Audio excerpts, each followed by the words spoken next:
My life be like, ooh, yeah, ooh. My life be like, ooh, yeah, ooh. Yeah, ooh. My life be like, yeah, ooh. My life be like times like these that make me say, yeah, Lord, if you see me, please come my way. Like leaving breadcrumbs for when I stray. Yeah, a lot of sacrifice in the price you pay. Like living like a fingertip. Sometimes I fall, I slip. Yeah, I'm more feelings, I be more like you. Try not to put your fire with the things I do. I'm on an island by my lonesome stream.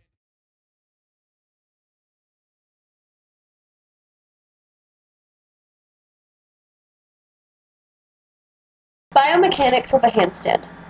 A handstand is a primary gymnastic skill and is taught in many different ways. The standard gymnastic handstand, though simple as it is, can take years to perfect. The purpose of the handstand is to record a personal best for how long you can stay on your hands before returning to standing position. The technique of the skill can be broken down into phases.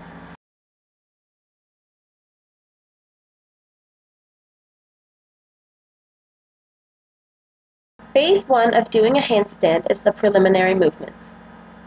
Start your handstand by standing in an upright position, making sure that your stomach is contracted and you are looking straight ahead at eye level.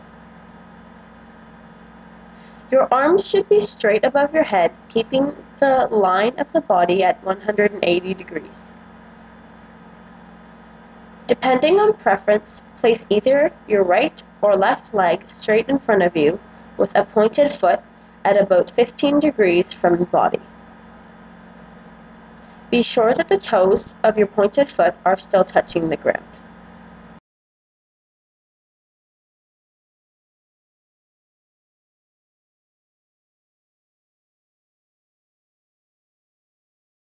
The recovery phase is your chance to make sure that you're ready to stand on your hands. First, ensure that your elbows are locked so that your arms cannot bend. Next, lift your shoulders upwards towards your ears.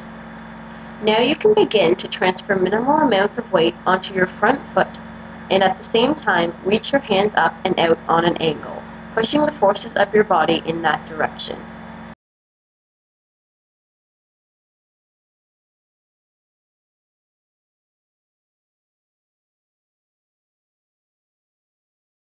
The force-producing movement is phase 3 of the handstand. In this phase, the arms remain by the ears as you continue to reach outwards towards the floor. At the same time, your front leg begins to bend and your back leg lifts off the floor. It is important to continue to engage your core so that your body does not curve but remains in a straight line from hands to toes.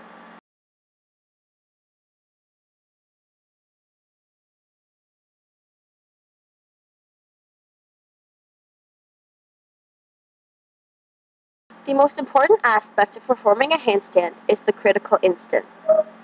The critical instant occurs as your hands touch the floor and your bottom leg pushes off the ground. As you push your supporting leg off the ground, it kicks up to meet the other leg in the air. As your legs come together, your body should be positioned in a 180-degree angle perpendicular to the floor.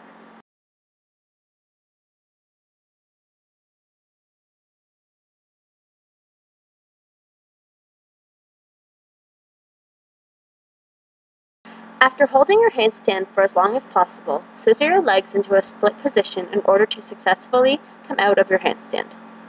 Remember to keep your shoulders pressed upwards towards your ears and your stomach contracted as you come out of your handstand and return to the preliminary position.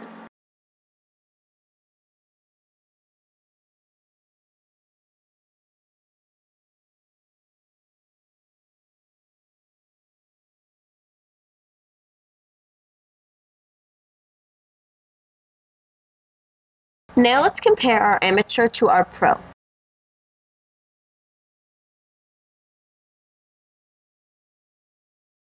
As you can see, our amateur displays many common errors while attempting his first handstand. Let's take a closer look.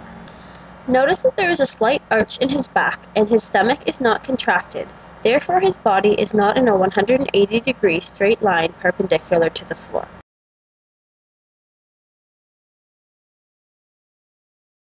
Notice that his right leg should be over top of his body more to maintain the 180-degree angle to allow for a head-to-toe line that is perpendicular to the floor. Also note that at the critical instant, he must significantly increase the amount of force used by the left foot to push off the floor in order to bring his legs together in his handstand. See that he does not engage his core to a great enough extent which would allow him to hold his body up in a 180-degree straight line perpendicular to the floor. Also, he does not split his legs in order to return to the preliminary position from his handstand.